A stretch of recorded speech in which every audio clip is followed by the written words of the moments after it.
Chhattisgarh pre DElEd और BEd 2025 counselling की प्रक्रिया कब शुरू होने वाली है, किस तरह से आपको काउंसलिंग करना है, स्टेप बाय स्टेप आपको काउंसलिंग की पूरी प्रोसेस, पूरी जानकारी बताने वाला हूं, ताकि आप लोग बहुत ही अच्छे से जो है काउंसलिंग कर सके और काउंसलिंग में कोई भी गलती ना कर सके, क्योंकि काउंसलिंग ही सबसे मेन जरूरी है। अगर काउंसलिंग में कोई भी गलतियां होती हैं, किसी भी प्रकार की त्रुटियां होती हैं,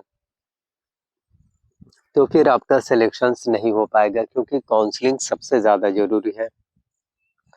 इसके अलावा 30 नंबर, 35 नंबर, 40 या 45 नंबर वाले छात्र छात्राओं का डीएलएड और बीएड एंट्रेंस एग्जाम्स क्वालिफाई हो पाएगा या फिर नहीं हो पाएगा। इतने कम नंबर में भी आपको सरकारी प्राइवेट कॉलेज मिल पाएंगे या फिर नहीं मिल पाएंगे, सरकारी कॉलेजेस के लिए कितने नंबर चाहिए, प्राइवेट कॉलेजेस के लिए कितने नंबर चाहिए, पूरी जानकारी इस वीडियो में आपको मिलेगा। तो डीएलएड काउंसलिंग का फॉर्म किस तरह से भरना है। अगर आपने छत्तीसगढ़ में प्री डीएलएड 2025 का एंट्रेंस एग्जाम दी है और अब काउंसलिंग के लिए आप तैयार हैं, तो ये वीडियोस आप सभी के लिए बहुत ही महत्वपूर्ण है। डीएलएड की काउंसलिंग की अगर हम बात करें तो 3 राउंड में होती है। First round counselling, second round और थर्ड राउंड जो मॉप अप राउंड होती है, जिसमें सीटें अगर बच जाती हैं तो उसके लिए थर्ड राउंड तक के जो है काउंसलिंग होते हैं। तो काउंसलिंग करने के लिए आपको ऑफिशियल साइट जो है सीजी व्यापम पर या scrt.cg.gov.in पर आप लोग कर सकते हैं। तो स्टेप्स में अगर हम बात करें तो इसमें कैंडिडेट रजिस्ट्रेशंस होते हैं।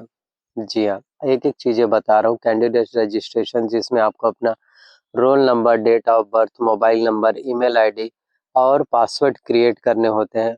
ओटीपी वेरिफिकेशंस आपको करने होते हैं और ये सब करने के बाद आपको लॉगिन करके फॉर्म को आपको फिल करना होता है। और जो आईडी पासवर्ड आपने क्रिएट किए थे उसको अच्छी जगह से रख लीजिए, ताकि वो गुमे ना, आपका काम आएगा। फिर आपको अपने पर्सनल डिटेल्स डालने होते हैं, जिसमें नेम, कैटेगरी, छत्तीसगढ़ के स्थानीय निवासी हैं वो, एजुकेशन डिटेल्स जिसमें 10th-12th का मार्क्स और फोटो सिग्नेचर अपलोड करने होते हैं।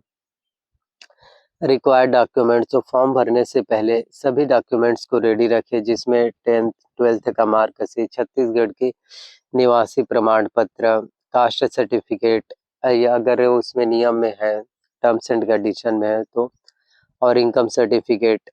और आपको जो है चॉइस फिलिंग सबसे पहले इम्पॉर्टेंट है। फॉर्म भरने के बाद सबसे इम्पॉर्टेंट स्टेप है चॉइस फिलिंग का। यहाँ आपको अपने पसंदीदा जो है डीएलएड कॉलेज को लिस्ट में से जो है सिलेक्ट करना होता है कि कौन से कॉलेज हमें सिलेक्ट करना चाहिए।